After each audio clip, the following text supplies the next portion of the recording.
अरे बेटा, तुसी किथे हो? माँ, मैं उथे आया सी की कहते हैं, हाँ, पश्चिम बंगाल से। क्या तू उथे की करा सी? तू तो दिल्ली गया सी। अरे माँ, तुसी चिंता ना करो, मैं काम के वास्ते ही बंगाल आया सी। और माँ, 10 दिना से मैं इधर सी और मैनू एक सुंदर लड़की नाल प्यार हो गया सी। इते वो बंगाली बोलदी, हाँ माँ, ओदे नाल विआह करना चाहुंदी। या मेरे प्रेम विआह नू इनकार तो नहीं करोगी सी? क्या तू ये गल कर रहा है? असी पंजाबी परिवार में बंगाली लड़की?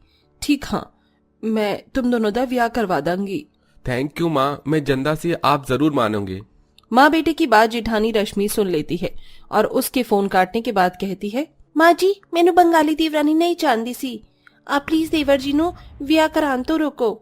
ए तू की कह रही है? ऐसा नहीं हो सकता। मैं ते अपने बेटे की खुशी विच ही खुशी हाँ। भले ही वो बंगाली कुड़ी हो, ब्याह तो मेरे बेटे का उसी नाल होगा and this is final. Waheguru ji, तुसी ए की किता? मैनू एक बंगाली देवरानी नहीं चाहिदी। पता नहीं ओदा रंग रूप, ओदा खान पान, रहन सहन कैसा होगा। कहीं ओ देरानी मच्छी तो नहीं पकाएगी? छी। माँ जी, अभी भी टाइम सी, उन्हें रोक दो। एक बंगाली देवरानी नहीं चाहिए है। चुप कर, है तू क्या रट लगा रखी है? मुझे बंगाली देवरानी नहीं चाहिए, मुझे बंगाली देवरानी नहीं चाहिए। ब्याह तो मेरे बेटे नाल ओदा होके रहेगा। ये कहकर गुरमीत चली जाती है और रश्मित अपने पति सरबजीत को भी कहती है, लेकिन वो इस बारे में कुछ नहीं कहता। शादी होने तक रश्मित अपने देवर की शादी बंगाली देवरानी से रोकने की बहुत सारी अड़चन पैदा करती है और देवर का ब्रेन वॉश करने की भी वो कोशिश करती है, लेकिन कुछ नहीं हो पाता। जल्द ही बेटा कुलदीप अपनी बंगाली शोभिता और उसके परिवार के साथ आ जाता है, जहाँ कुछ ही दिनों में उन दोनों की दोनों रीति रिवाज से शादी हो जाती है। गृह प्रवेश कर गुरमीत रश्मित से बंगाली बहू का गृह प्रवेश करवाने को कहती है, लेकिन वो मुंह फुलाकर बैठी होती है। तुझे समझ नहीं आंदी, बहू दा गृह प्रवेश करवा। माँ जी, मैनू ए बंगाली देवरानी नहीं चाहिए सी, मैं नहीं करांगी। बस करो रश्मित, और कितना मना करोगी? देखो, अब वो शादी करके इस घर में आ गई है और तुम्हारी देवरानी बन चुकी है, और इस बात को कोई नहीं झुटला सकता, वाहिगुरु जी भी नहीं। यही तो प्रॉब्लम सी। मेरी तो बहुत अरमान सी कि मेरी देवरानी पंजाबी हो, पर ए तो बंगालन निकली। कोई बात नहीं जिठानी, अमार दुजना दुजान के बोनेरा मातो भाली भाषा। तू मैनू अपनी लैंग्वेज में कौन सी गाली दे रही है? हाँ, कुलदीप तुम्हारे साथ एथा दीन चिलम्बाले अमी ओरा भाषा किचुता बुझते परिचय किंतु अमिया बालाछी त दया करे बुझिया मालून। ठीक है, मैं बोलता हूँ भाभी, मेरी बोटी कहती सी कि मैं आपको गाली नहीं दे रही, उसको बंगाली भाषा आती है इसलिए वो बंगाली में बोल रही है। धीरे धीरे आप दोनों ही एक ही घर में एडजस्ट हो जाओगे। मैनू पूरा भरोसा है। आजा पुत्र आजा, चल बहू गृह प्रवेश करवा दे। और फिर ना चाहते हुए भी रश्मित को अपनी बंगालन देवरानी का गृह प्रवेश करवाना पड़ता है। बंगालन बहू घर के अंदर आ जाती है। सब लोग बहुत खुश होते हैं, लेकिन जेठानी दुखी होती है और अपने कमरे में चली जाती है और अपने पति के कमरे में आने पर उसे तकिए से मार रही होती है। ए तुसी की करी रश्मित, मैनू मारेगी क्या? हाँ, मैं मारूंगी। सारिया नु मेरा दिमाग खराब किता है, और सबसे बड़ा तो तुसी हो जो मेरा समर्थन नहीं करता सी। खास मानू खानी तुसी तो हटो परे। रश्मि सरबजीत को कमरे से बाहर निकाल देती है, लेकिन अगले दिन बंगालन बहू रसोई में जाकर खाना बना रही होती है। तभी सास और जेठानी आते हैं। अरे बहू, तू की बना रही है? माँ जी, मैं एता बनाची बंगाली मुर्गी झोल, रसगुल्ला मीठे माँ और बैंगन फ्राई चावल और मच्छी करी। हे वाहिगुरु, हे वाहिगुरु, हम चिकन खाने वाले लोग पंजाबी हैं, मछली वछली खाने वाले नहीं। और तुम बंगाली खाना क्यों बना रही हो? देखो, हम पंजाबी लोग हैं और इस घर विच पंजाबी खाना ही बनेगा। अरे शोभिता बहू, हम पंजाबी लोग चिकन वगैरह ही खाते हैं, तू मछली वगैरह रहने दे। और मीठे में क्या बना रही है? रसगुल्ला? हाँ माँ जी, रसगुल्ला। एक और बढ़िया सी मिठाई है मेष्टी दोई, किसी दिन बनाकर खिलाऊंगी। ठीक है बहू, बनाना। हुन जल्दी खाना पका, मैनू भूख लगती सी। और हाँ सुन, हमने पंजाबी खाना तो बहुत खाया है, हुन आज बंगाली खाना भी बना दे, मछली भी चलेगी आज तो। सच्ची माँ जी, शुक्रिया। ये कहकर बंगाली बहू खाना बना देती है और पंजाबी बहू उससे चिढ़ती है। कुछ देर बाद सब बंगाली बहू का बनाया हुआ बंगाली खाना खाते हैं।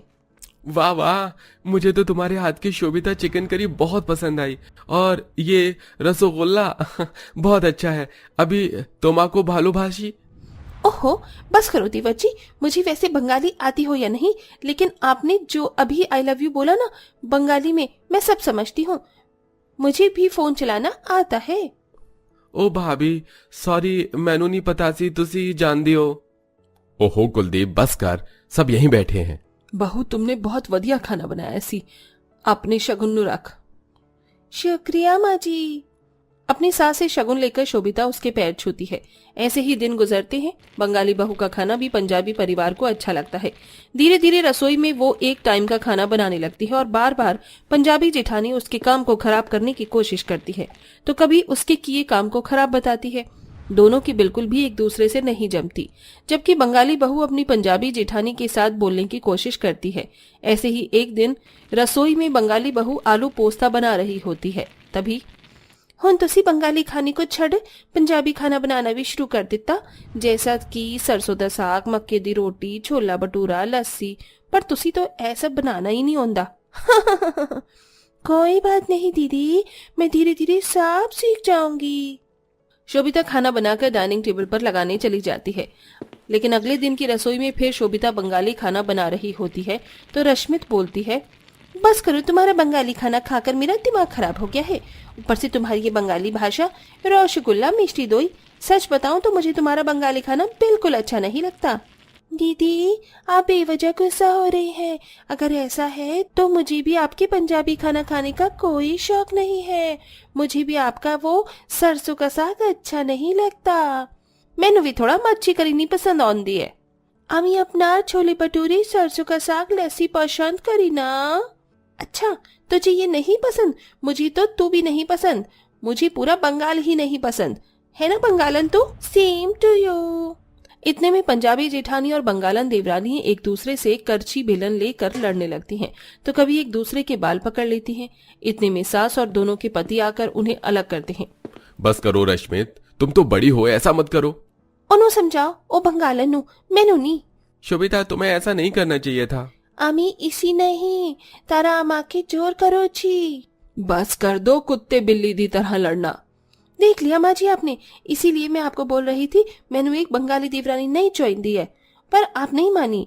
देखो तुम दोनों एक ही घर में हो और तुम्हें एक दूसरे के साथ रहना पड़ेगा, वो भी प्यार से। अरे एक बार कोशिश तो करो तुम दोनों। जी माँ जी। अगली शाम दोनों रसोई में अपने अंदाज का खाना बना रही होती हैं। तभी जिठानी जी आम क्षमा करो, मुझे भी माफ कर दो, कल ज्यादा ही हो गया था। कैसे देखोगी तुम पंजाबी खाना बनाना वैसे? दीदी आमे मुझे पंजाबी खाना बनाना सिखाइबो, आमे अवश्य बनाना सीखेगी। तो किस किस्म दी मिट्टी दी बानी है? मैं इना जलील कर दिया फिर भी हंसकर जवाब देंदी है। बुरा नहीं लगता क्या?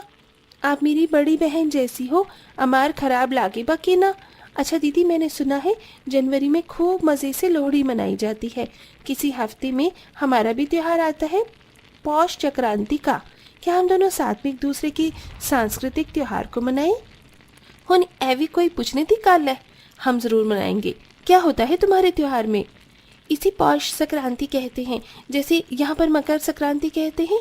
चावल के आटे से व्यंजन बनाया जाता है और लक्ष्मी माता की पूजा होती है, क्योंकि इस दिन किसान फसल काटते हैं। और आपके में लोहड़ी कैसे मनाते हैं? लोहड़ी के दिन आग जलाई जाती सी और फुले गज्जा कम पट्टी मूंगफली बाटी जांदियां। एक खुशी का त्योहार होंदा सी। बंगाली देवरानी और पंजाबी जेठानी की बातें सास और दोनों के पति रसोई के बाहर खड़े होकर सुन लेते हैं और बेहद खुश होते हैं। कुछ दिनों बाद बंगाली देवरानी अपने पंजाबी परिवार के साथ खुशी खुशी लोहड़ी का त्योहार मनाती है और अगले दिन ही पंजाबी परिवार पंजाबी जेठानी बड़ी खुशी से बंगाली देवरानी के रीति रिवाज से पौष संक्रांति मनाती है। लक्ष्मी माता की पूजा करती है, चावल के बने आटे से अच्छा अच्छा खाना बनाकर सबको खिलाती है। इस तरह बंगाली देवरानी और पंजाबी जेठानी एक दूसरे से तौर तरीकों को अपनाती हैं, नई चीजें सीखती हैं, जिससे दोनों संस्कृति का ताना बाना बन जाता है और सब खुशी खुशी रहने लगते हैं। तो देखा आपने दोस्तों, ये है हमारा प्यारा देश भारत, जिसमें कई प्रकार के अलग अलग धर्म और संस्कृति के लोग रहते हैं, जिसमें से एक थी हमारी कहानी की बंगालन देवरानी और पंजाबी जेठानी, जो तौर तरीके से एक दूसरे से बिल्कुल विपरीत थी, लेकिन एक ससुराल में आने के बाद दोनों ने ही एक दूसरे के संस्कार अपनाए और खुशी खुशी साथ में रहने लगी। तो दोस्तों, आपको हमारी इस कहानी से क्या सीख मिलती है, हमें कमेंट में जरूर बताएं। साथ ही ऐसे ही इंटरेस्टिंग वीडियो के लिए हमारे चैनल को सब्सक्राइब करना ना भूलें।